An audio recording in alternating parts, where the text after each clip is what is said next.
वो नहीं मिला और जो था वो गायब हो गया। और ये सच्चाई है और इस सच्चाई को आप भी पहचानते हो, क्योंकि आपने भी अपने भाषणों में रोजगार के बारे में कुछ नहीं कहा। कितना रोजगार पैदा किया गया है, किस प्रकार किया गया है, उसके बारे में आपने नहीं बोला और आप बोल भी नहीं पाएंगे, क्योंकि अगर आप बोलेंगे तो हिंदुस्तान का युवा आपकी ओर देख के कहेगा कि ये मजाक कर रहे हैं। तो ये स्थिति पैदा कैसे हुई? ये दो हिंदुस्तान पैदा कैसे हुए? रोजगार, स्मॉल और मीडियम इंडस्ट्री और जो हमारा इनफॉर्मल सेक्टर है उधर बनता है। लाखों करोड़ रुपया आपने उनसे छीनकर हिंदुस्तान के सबसे बड़े अरबपतियों को दिलवा दिया। आपने पिछले 7 साल में अनऑर्गेनाइज सेक्टर और स्मॉल और मीडियम इंडस्ट्री पर एक के बाद एक आक्रमण किया है। असंगठित जो सेक्टर है उस पर आपने आक्रमण किया। कैसे किया? नोटबंदी, गलत जीएसटी और कोरोना के समय जो सपोर्ट उनको देना था आपने नहीं दिया।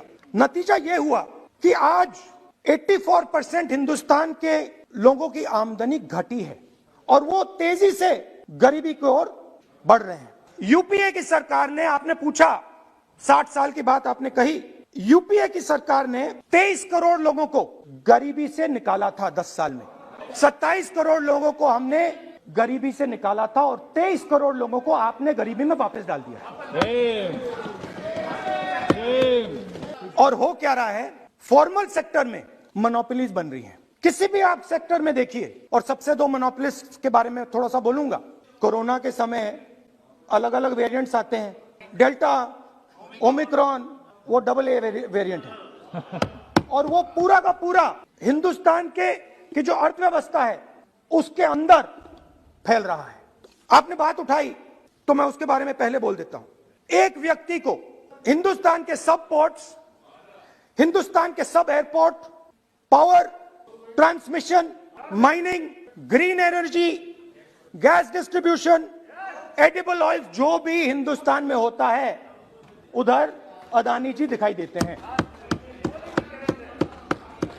और दूसरी side Ambani ji petrochemicals, telecom, retail, e commerce में मोनोपोलियां।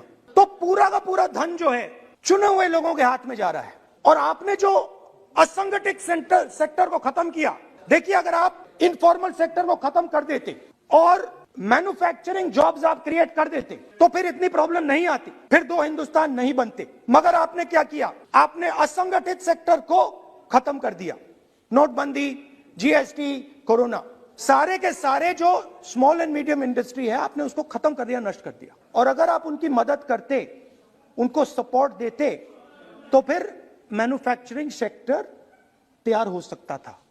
मगर जो लोग आपका मैन्युफैक्चरिंग सेक्टर बना सकते थे उनको आपने खत्म कर दिया। तो आज हिंदुस्तान में आप made in India, made in India, made in India की बात करते रहते हो।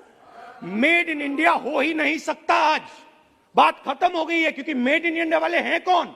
मेड इन इंडिया वाले स्मॉल मीडियम वाले हैं, उनको आपने खत्म कर दिया। मेड इन इंडिया वाले कौन है?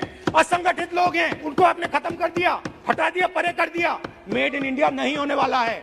अरे भाई, मेड इन इंडिया करने के लिए स्मॉल और मीडियम इंडस्ट्री को ही बड़ा करना पड़ेगा। बिना स्मॉल और मीडियम इंडस्ट्री को सपोर्ट दिए मेड इन इंडिया हो ही नहीं सकता है। और अगर आप पूछते हैं तो मैं आपको बताता हूं, मैन्युफैक्चरिंग जॉब्स की अगर हम बात करें तो मेरे पास आंकड़ा है यहां पे। पिछले 5 साल में मैन्युफैक्चरिंग जॉब्स 46% कम हुए हैं। 46% drop in manufacturing jobs in India. Why? Because you have destroyed the unorganized sector. Why? Because you have destroyed MSMEs. That is why you are focusing completely on 5 or 10 people.